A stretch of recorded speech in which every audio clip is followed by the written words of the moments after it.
qui ont décédé complètement enlevés de la carte en fait de l'activité économique parce qu'ils n'arrivent plus à suivre. Ils sont éliminés par le côté numérique. Il y a d'autres aussi qui apparaissent. Moi, je me rappelle, en fait, ici à Tiznit, il y avait, ça m'a toujours marqué, c'était des choses qu'on a toujours fait depuis longtemps, et puis bon, c'était un exemple, d'ailleurs, on va l'étudier tout à l'heure, c'est par exemple le fait que notre relation avec la musique, il y avait quelqu'un qui faisait juste la reproduction des cassettes, et on achetait des cassettes, on était content. Aujourd'hui, c'est pas possible, c'est plus possible. Et puis on va voir en fait le terme, le malaise qu'on a aujourd'hui à dire je crée intellectuellement, mais quand je crée intellectuellement, il y a des gens qui vont faire des copies. On va voir un petit peu dans ce sens-là. Et justement, ça me ramène à un droit. Il y a beaucoup de gens qui vont expliquer que le terme droit, ce n'est rien d'autre que de prendre la morale et de la codifier pour en faire des lois. Mais ça ne marche pas comme ça. Ça ne marche plus parce qu'il y a le numérique qui commence à s'injecter là-dedans.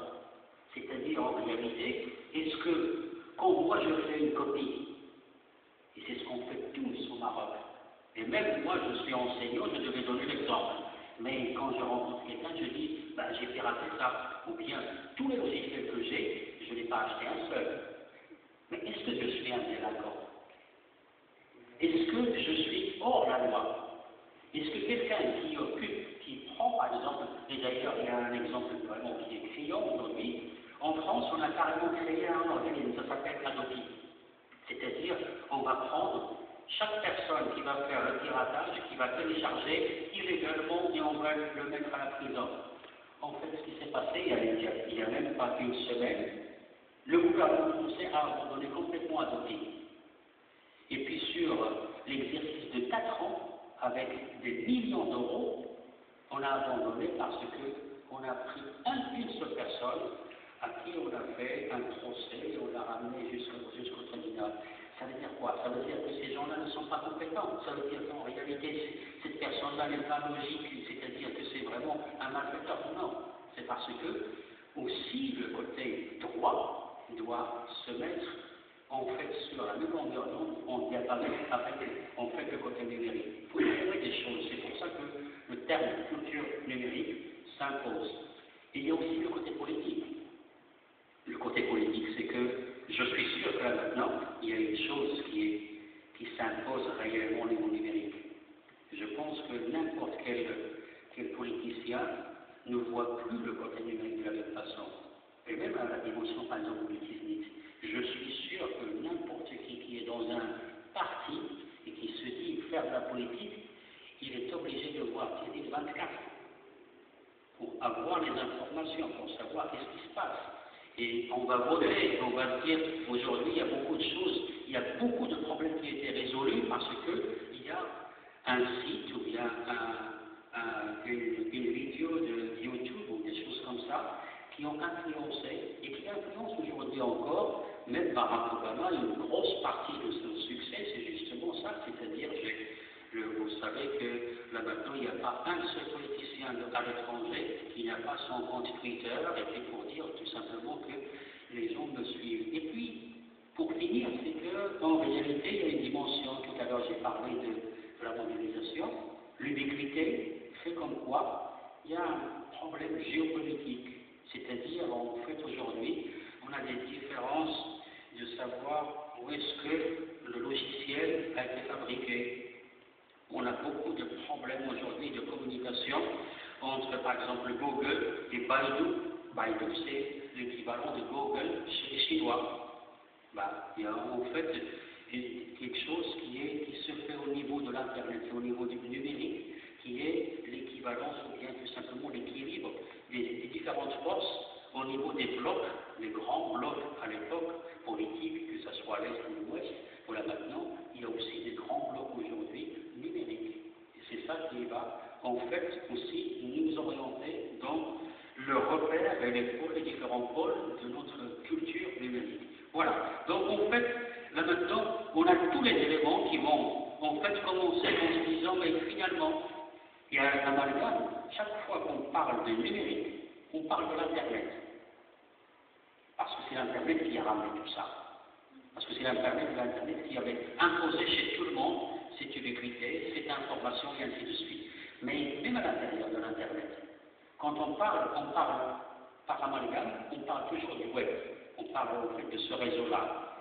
Et je vais juste ouvrir une parenthèse parce que sinon ça va nous ramener beaucoup vraiment très loin.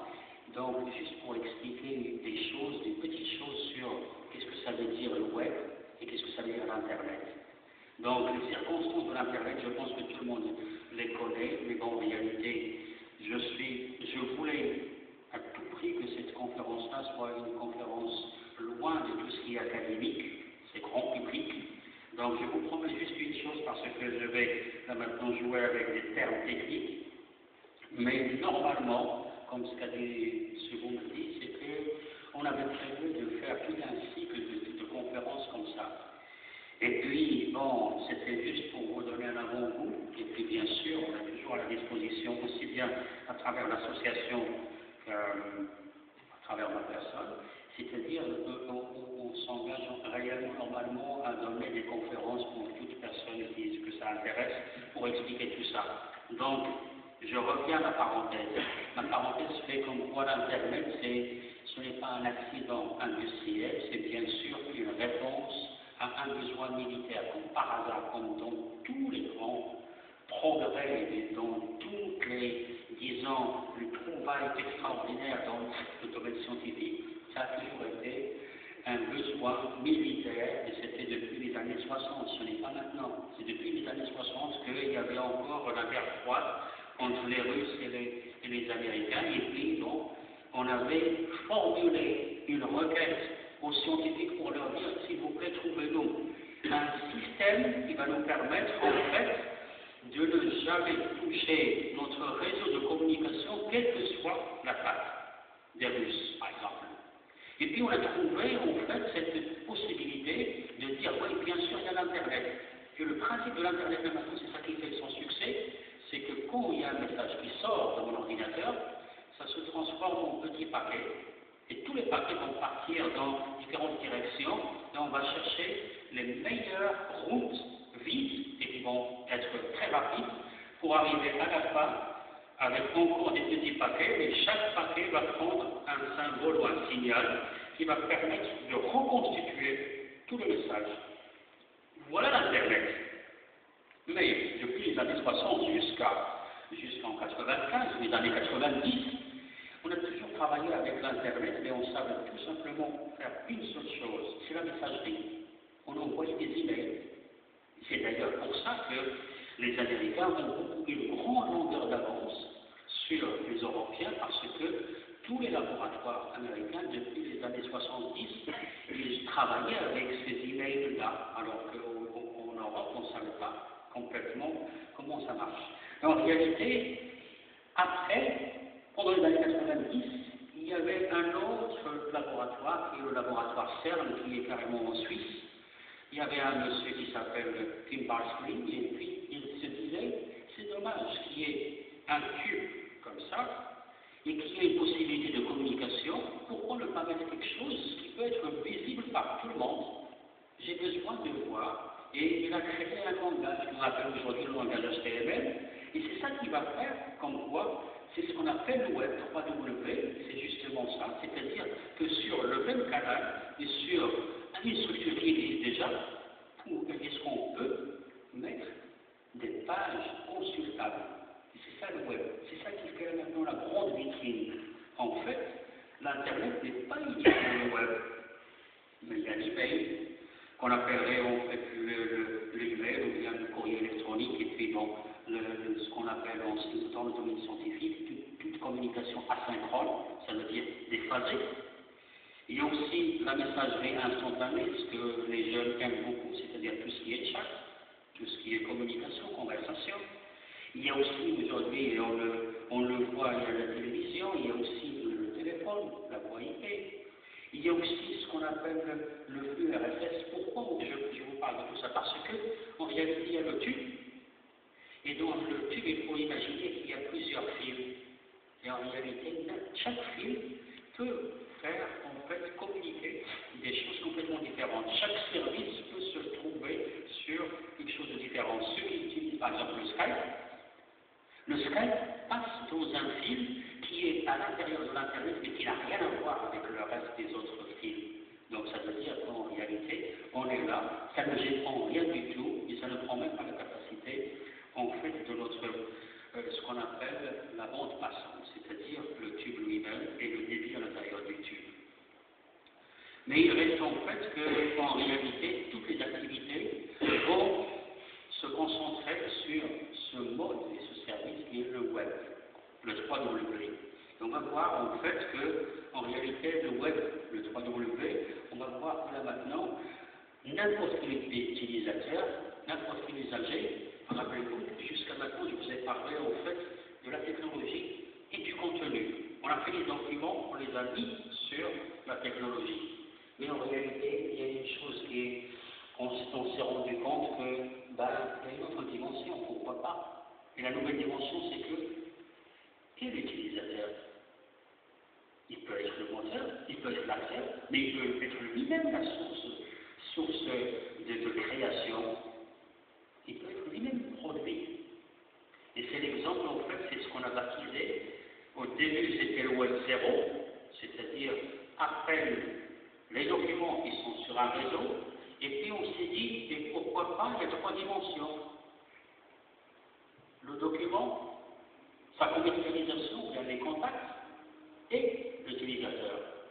Comment ça se passe? C'est-à-dire, en fait, c'est la meilleure illustration, c'est le YouTube. YouTube aujourd'hui, c'est que n'importe qui, un utilisateur, il va faire une vidéo, il va la déposer. Mais quand il la dépose, on ne le paye pas. Il n'attend rien de ça, que juste la célébrité. Mais les gens qui ont le YouTube, ils vont gagner de l'argent avec ma vidéo qui n'a rien à voir avec ce que j'attends moi commercialement. Donc en fait, le produit d'une personne devient lui aussi un élément qui peut être commercialisable. Donc c'est ça les 3 dimensions. C'est presque un trépied sur lequel on a document, commerce, utilisateur. Et les 3 peuvent faire un travail et peuvent faire aujourd'hui un produit, ce qu'on appelle le produit numérique commercialisable éventuellement. Et puis donc bien sûr personne, document, échange. Alors donc c'est ça le côté interactif. Et puis en réalité, si on revoit un petit peu ça, on va dire en restant toujours sur le web, et on va se dire, et les médias avant, qu'est-ce que ça donne? C'est pour ça que je vous ai mis ici. Chaque fois là maintenant, vous allez avoir une image qui symbolise tout ce que je veux dire, et puis il y a le titre qui va avec. Donc les médias, c'était à l'époque, rappelez-vous, les années 70 ou même les années 80, on avait une télé et on nous impose une chaîne et on regarde. Donc en fait, on n'a pas énormément de choix. On ne peut pas avoir autre chose que ça. Mais en réalité, aujourd'hui, toutes les télés, et d'ailleurs c'est aussi le cas de tout le journalisme, on hésite, et on se dit, on va quand même rentrer et puis faire notre travail aussi sur l'Internet. D'ailleurs, il n'y a pas longtemps, il y a quelque chose qui s'est passé, le journal Le Monde, il avait manifesté en se disant, mais parce que YouTube, Google en France, il disait, tous les journaux qui veulent mettre leur information doivent passer par moi, parce qu'il y a Google Actualité. Et le Monde se disait, mais Google n'est pas habilité à décider à ma place. Moi, je suis un vrai journaliste, je suis vraiment un journal. Mais à un moment, il a vu comme quoi, tôt ou tard, il faut que je travaille, il faut que je joue le jeu. Sinon, je suis complètement exclu. En fait, tous les médias vont converger vers l'Internet, c'est ce qu'ils ont fait là maintenant, et personne ne peut plus être dehors, c'est-à-dire complètement dire comme quoi je ne vais pas rentrer dans le... parce que sinon, on est dépassé. Et c'est d'ailleurs pour ça qu'on est là. C'est histoire de dire comme quoi